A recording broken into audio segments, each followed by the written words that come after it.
5 பந்துகள்ல யாருன்னே தெரியாத இவருக்கு அங்கீகாரம் கிடைச்ச மாரி, நானே காலேஜ் தானே படிக்கிறேன். நான் என்னத்த LinkedInல அப்டேட் பண்ணுவேன் அப்படின்னு புலம்பிட்டு இருக்கிற உங்களுக்கும் இந்த 5 படிகள்ல LinkedInல அங்கீகாரம் கிடைக்கும்.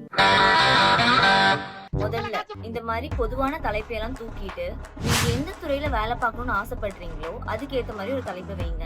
ஏன்னா பணியமர்த்துபவர்கள் முக்கிய வார்த்தைகளை வச்சுதான் உங்களை LinkedInல கண்டுபிடிப்பாங்க.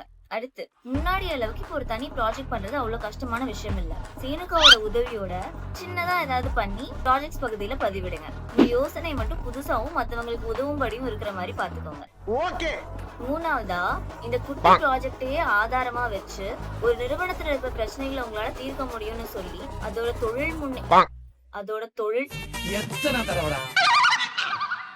தொழில் முனைவோருக்கு குளிர் மின்னஞ்சல்கள் அனுப்பி ஃப்ரீலான்ஸ் வாய்ப்புகள் கேளுங்க. இந்த ப்ராஜெக்ட் ஃப்ரீலான்ஸ் பயணத்துல நீங்க கத்துக்கிட்டத LinkedInல பதிவிடுங்க. சும்மா இந்த படிப்பு சான்றிதழ் மட்டும் போடுறதுனால யாருக்கும் எந்த பயனும் இல்ல.